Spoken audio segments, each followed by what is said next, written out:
Bismillahirrahmanirrahim. Today we are going to study about hepatocellular carcinoma. What is hepatocellular carcinoma? As the name indicates, hepatocellular carcinoma, also known as a liver cancer, is a malignant tumor of the hepatocytes. The risk factors for hepatocellular carcinoma include chronic hepatitis, which includes hepatitis B virus and hepatitis C virus. ठीक है, उसके अलावा हमारे पास cirrhosis होता है, ठीक है ना, which is caused by alcohol और अल्कोहलिक फैटी लिवर डिजीज़, ठीक है, और non alcoholic fatty liver disease which में be caused by metabolic syndrome, obesity and diabetes. इसके अलावा कुछ इनहेरिटेड डिसऑर्डर्स होते हैं जिसमें आ जाता है आपके पास हीमोक्रोमेटोसिस, ठीक है, विल्सन्स डिजीज़ आ जाता है, और अल्फा 1 एंटीट्रिप्सिन डेफिशिएंसी, ये भी सिरोसिस ही कॉज करते हैं, ठीक है. और इसके अलावा we have got aflatoxins that are derived from Aspergillus flavus. Flavus होता है या फ्यूमिगेटस होता है, आई थिंक इट्स फ्लेवस, ठीक है, एस्परजिलस फ्लेवस, और ये इंड्यूस करते हैं P53 म्यूटेशंस को. ठीक हो गया. तो बेसिकली क्या होता है कि हेपाटोसेलुलर कार्सिनोमा बेसिकली इंक्रीज़ करता है द रिस्क फॉर हेपाटोमेगली, ठीक है, which is painful hepatomegaly and एसाइटीज़. या फिर रिस्क नहीं, इनफैक्ट प्रेजेंट कर रहा होता है, ठीक है, with painful hepatomegaly and ascites, ठीक है. और इसमें क्या होता है कि आपकी one of the complication is Budd Chiari syndrome. Budd Chiari syndrome में क्या होता है कि basically the outflow of your hepatic vein वो ख़राब हो जाता है एंड उसकी वजह से लिवर इन्फाक्ट होना शुरू हो जाता है. सो एज अ कॉम्प्लिकेशन आपने याद रखना है कि बट-क्यारी सिंड्रोम हो सकता है, ठीक है, और प्रेजेंटेशन क्या है, that is painful hepatomegaly and एसाइटीज़.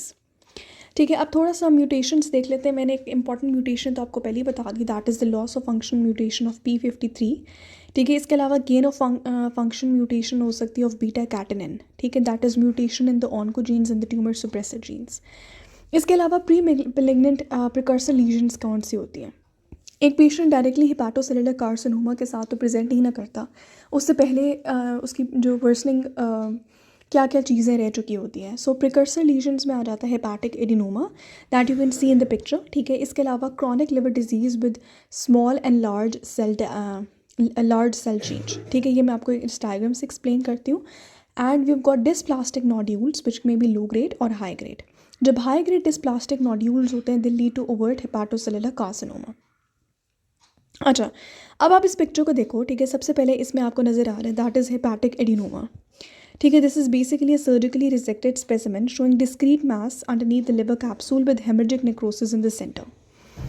And the B diagram is actually showing a photomicrograph showing adenoma, ठीक है, with cords of normally appearing hepatocytes, absence of portal tracts and prominent new vascularization.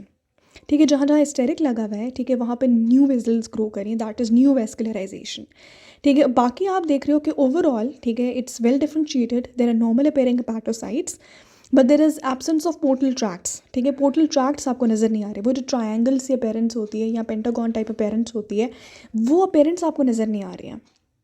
So basically one of the precursor lesion is hepatic adenoma. अब मैं आपको बताती हूँ what is a small and large cell change. पीछे मैंने बताया ना कि डिस्प्लास्टिक नोड्यूल्स विद स्मॉल नहीं sorry chronic liver disease with small and large cell change, ठीक है.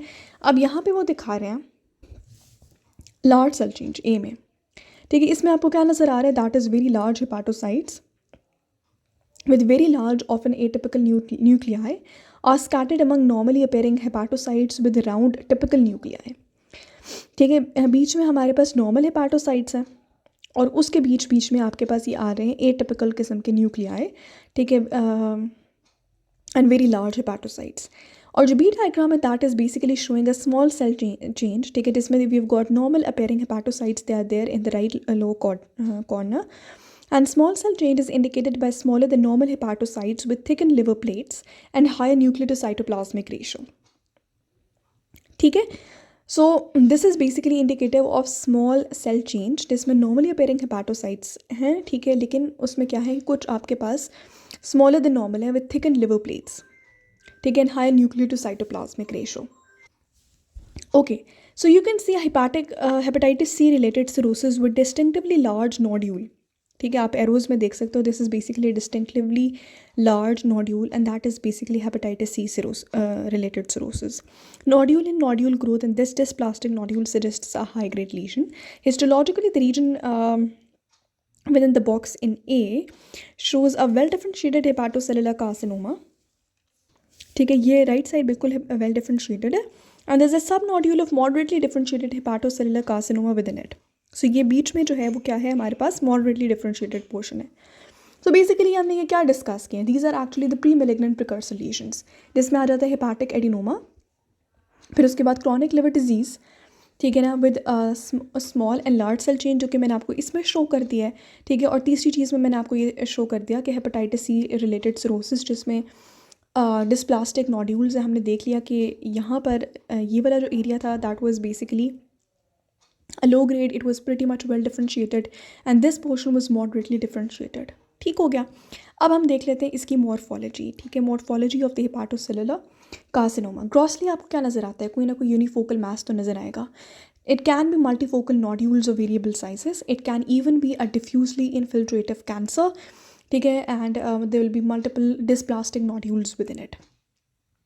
ठीक है, अच्छा, विद इन द लिवर जो मेटास्टेसिस होता है, ठीक है, वो कैसे होता है, that is by the direct invasion. मतलब वो एक फोकल मास दूसरे एरियाज ऑफ द लिवर पे कैसे माइग्रेट करेगा, बाय द वैस्कुलर इन्वेजन और बाय डायरेक्ट एक्सटेंशन. और लिवर से बाकी बॉडी के एरियाज में कैसे इन्वेट करता है, that is in a snake like fashion. अब बेसिकली उसमें होता क्या है कि लिम्फ नोड्स के थ्रू ये इन्वेजन नहीं होती है, that is rather by the vascular system. ठीक है, so you have two ways, either you have got the portal vein और the inferior vena cava. Inferior vena cava से it goes into the right ventricle of the heart, and from there the extrahepatic metastases include the colon, the pancreas, the breast and the lung. So ये important है आपके लिए याद करना.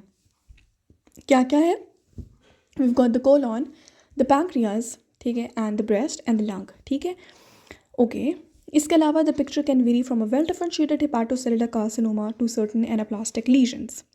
Sometimes well differentiated अगर हो तो उसमें आपको क्या नज़र आता है, you see the normal hepatocytes with thick trabeculae, and you see pseudoglandular patterns that run over dilated bile canaliculi. So this is basically the picture of a well differentiated hepatocellular carcinoma. कि सबसे पहले आपको क्या नज़र आएंगे, you will see normal hepatocytes with thickened trabeculae, and as you can see here with these arrows आपको नज़र आ रहा है कि you have got liver plates तो हमारे पास markedly thickened है, and the appearance of pseudo SNR structures. So basically these pseudo SNR structures are pseudo glandular structures that are running over the dilated bile canaliculi.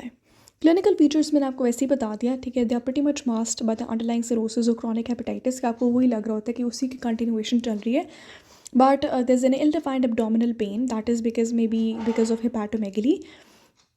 A very important thing is malaise and cachexia. ठीक है, ये वाला अगर features आए तो you have to get doubtful और suspicious about hepatocellular carcinoma. Fatigue, weight loss, awareness of abdominal mass, jaundice, fever, GIT and variceal bleed. Lab findings में you'll see increase levels of alpha fetoprotein. ठीक है, which is basically ये protein बच्चों में होते हैं. So this is an important serum tumor marker, and basically tumors are detected late because symptoms are masked by cirrhosis and it has a poor prognosis and a late diagnosis. ठीक है, ठीक है. Imaging studies में क्या आ सकता है, MRI, USG and CT scan. Causes of death, ठीक है, कितना आपके पास टाइम होता है, that is less than 2 years. Liver failure हो जाता है with hepatic coma. ठीक हो गया, and the rupture of tumour with fatal haemorrhage that leads to death. ठीक है, मैनेजमेंट क्या है कि आप सर्जिकल रिमूवल कर दें, लिवर ट्रांसप्लांट कर दें, और you can give a kinase inhibitor, sorafenib, something like that. अच्छा, यहीं पे हम पढ़ लेते हैं व्हाट इज़ कोलेंजियोकार्सिनोमा. ठीक है, सो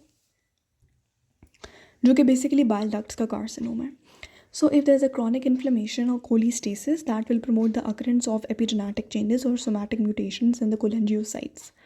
ठीक है, liver flukes की वजह से हो सकता है. We are talking about the risk factors, right? So वो बता रहे कि if there is a chronic inflammation or cholestasis, which is basically the stasis of bile in the bile ducts, liver flukes की वजह से. Primary sclerosing cholangitis. I hope you know about primary sclerosing cholangitis. It is basically the inflammation and the fibrosis of intrahepatic and the extrahepatic bile ducts. जिसमें overall क्या होता है कि एक onion skin appearance आती है. ठीक है, एंड इसकी etiology जो है that is pretty much unknown, but P. ANCA is positive in this case. ठीक है, so it is actually an increases the risk for the cholangiocarcinoma. Hepatolithiasis, that is stones in the liver, and fibropolycystic liver disease or hepatitis B, C, and non-alcoholic fatty liver disease. So let's revise again: cholestasis, liver flukes, primary sclerosing cholangitis, ठीक है, there are cysts, ठीक है, or maybe stones in the liver. Stones तो very weird बात है, I think it must be cysts, ठीक है, और hepatitis B, C, and non-alcoholic fatty liver disease. अब इसकी मॉर्फोलॉजी क्या है, ठीक है, sometimes the ducts are in the liver, so that is intrahepatic, and sometimes there outside the liver. जो डक्ट्स हमारे जैसे common bile duct, that is extra hepatic. So अगर इंट्राहेपाटिक है तो that is if there is a non cirrhotic liver, उसके अंदर क्या हो सकता है कि इंट्राहेपाटिक पोर्टल सिस्टम में एक मैसिव ट्यूमर बन सकता है और इसकी वजह से वो डक्ट्स इवन रप्चर कर सकती हैं, ठीक है. जबकि एक्स्ट्रा हेपाटिक में स्मॉल लीजन्स होती हैं, ठीक है, and they can be obstructive, ठीक है, and they are firm grey nodules and they are diffusely infiltrative, and जो वो नोड्यूल्स हैं they can be papillary and they can be polypoid, ठीक है. It can be like a mucin producing adenocarcinoma, ठीक है. Glandular tubular structures होते हैं that are lined by malignant epithelial cells and they metastasize by the lymphovascular system और by the perineural pathways, ठीक है. खैर इसकी morphology wasn't that important, you should know कि बस इंट्राहेपाटिक भी हो सकता है और एक्स्ट्रा हेपाटिक भी हो सकता है, ठीक है. और ठीक है, बस इतना, और या फिर आप रिस्क फैक्टर्स याद कर लो कोलेंजियोकार्सिनोमा के लिए, ठीक है. बस इतना ही काफ़ी है, ठीक है. आपको मैनेजमेंट पता होनी चाहिए, कॉजेज़ ऑफ डेथ पता होना चाहिए, लैब फाइंडिंग्स पता होनी चाहिए, ठीक है. You should know about the clinical features, ठीक है. और इसके अलावा आपको पता होना चाहिए कि ये किन जगहों पे मेटास्टेसाइज करता है. मेटास्टेसिस वैस्कुलर इन्वेजन के थ्रू होती, लिम्फ नोड्स के थ्रू नहीं होती. ग्रॉसली कैसा प्रेजेंट करता है, it may be a unifocal mass, it may be a multifocal nodules of variable sizes, it may be a diffusely infiltrative cancer, उसमें dysplastic nodules हो सकती हैं, ठीक है. और प्री मेलिग्नेंट कौन सी लीजन्स होती हैं वो मैंने आपको बता दी हैं. म्यूटेशंस हो सकती हैं P53 में, that is a loss of function mutation mostly because of aflatoxins. Inherited हो सकता है alcoholic and non alcoholic fatty liver disease and chronic hepatitis.